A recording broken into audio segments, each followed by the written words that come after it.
warahmatullahi wabarakatuh. Perkenalkan, nama saya Rahayu Wulandari dengan NIM A111222035 dari kelas A Program Studi Pendidikan Bahasa dan Sastra Indonesia. Video ini saya peruntukkan untuk tugas mata kuliah Filsafat Pendidikan yang diberikan oleh Ibu Julia Marfuah SPD MPD mengenai filsafat pendidikan yang paling ideal diterapkan di perguruan tinggi. Nah, sebelumnya kita perlu mengetahui apa sih aliran-aliran pendidikan? Aliran pendidikan adalah pemikiran-pemikiran yang membawa pembaharuan dalam dunia pendidikan. Pemikiran tersebut berlangsung seperti suatu diskusi berkepanjangan, yakni pemikiran-pemikiran terdahulu selalu ditanggapi dengan pro dan kontra oleh pemikir berikutnya, sehingga timbul pemikiran yang baru dan demikian seterusnya. Agar diskusi berkepanjangan itu dapat dipahami, perlu aspek dari aliran-aliran itu yang harus dipahami. Oleh karena itu, setiap calon tenaga kependidikan harus memahami berbagai jenis aturan-aturan pendidikan. Dalam dunia pendidikan, setidaknya terdapat 3 macam aliran pendidikan, yaitu aliran klasik, aliran modern, dan aliran pendidikan pokok di Indonesia. Hasil analisis saya setelah membandingkan aliran filsafat pendidikan, menurut saya aliran yang paling ideal untuk diterapkan di perguruan tinggi adalah aliran filsafat pendidikan progresivisme. Sebelum saya menjelaskan alasan saya memilih aliran tersebut, terlebih dahulu saya akan menjelaskan sedikit konsep terkait aliran filsafat pendidikan progresivisme.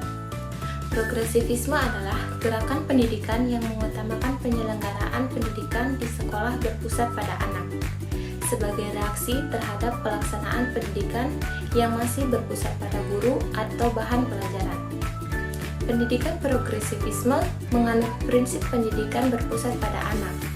Anak merupakan pusat dari keseluruhan kegiatan pendidikan. Pendidikan progresivisme sangat memuliakan harkat dan martabat anak dalam pendidikan. Anak bukanlah orang dewasa dalam bentuk kecil. Anak adalah anak yang sangat berbeda dengan orang dewasa. Setiap anak mempunyai individualitas sendiri-sendiri. Anak mempunyai alur pemikiran sendiri, mempunyai keinginan sendiri, mempunyai harapan-harapan dan kecemasan sendiri yang berbeda dengan orang dewasa. Dengan demikian, anak harus diperlakukan berbeda dari orang dewasa. Pada dasarnya, aliran pendidikan progresivisme memiliki beberapa prinsip. Antara lain, pertama, proses pendidikan berawal dan berakhir pada anak. Kedua, subjek didik adalah aktif, bukan pasif.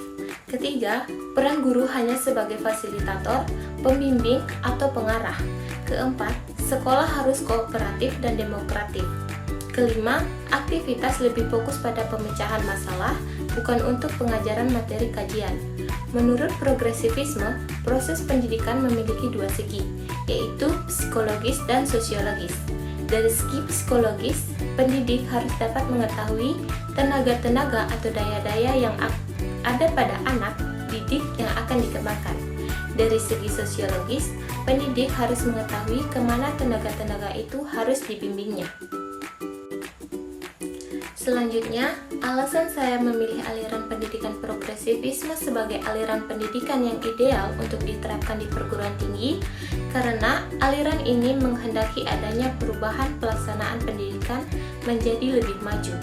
Aliran progresivisme ini mengutamakan penyelenggaraan pendidikan di sekolah berpusat pada anak dan menjadikan pendidik hanya sebatas sebagai fasilitator, pembimbing, dan pengarah bagi peserta didik.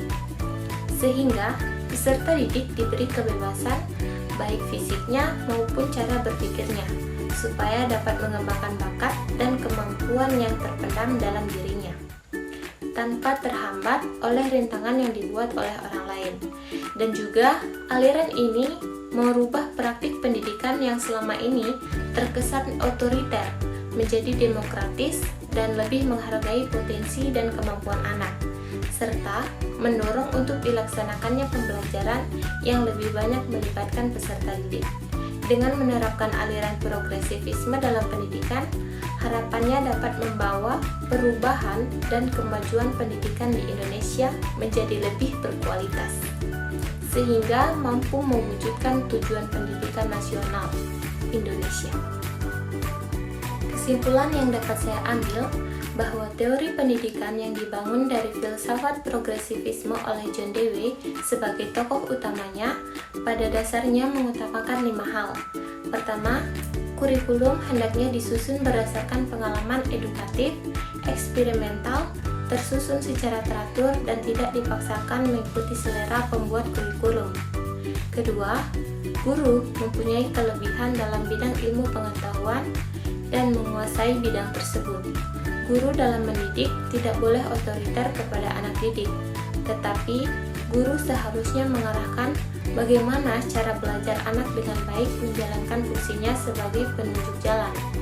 Ketiga, anak didik memiliki kesempatan untuk berkembang aktif dan kreatif, serta mempunyai kebebasan beraktualisasi dalam menentukan langkah mereka. Keempat, lingkungan merupakan hal yang tidak dapat dipisahkan dalam menunjang keberhasilan dalam pendidikan. Dan yang terakhir, dalam proses pendidikan, hendaknya metode lebih dikedepankan daripada materi. Itulah tadi pemaparan tugas dari saya terkait aliran yang menurut saya ideal untuk diterapkan di perguruan tinggi dan alasan mengapa saya memilih aliran tersebut. Lebih dan kurangnya saya mohon maaf. Saya akhiri, wassalamualaikum warahmatullahi wabarakatuh.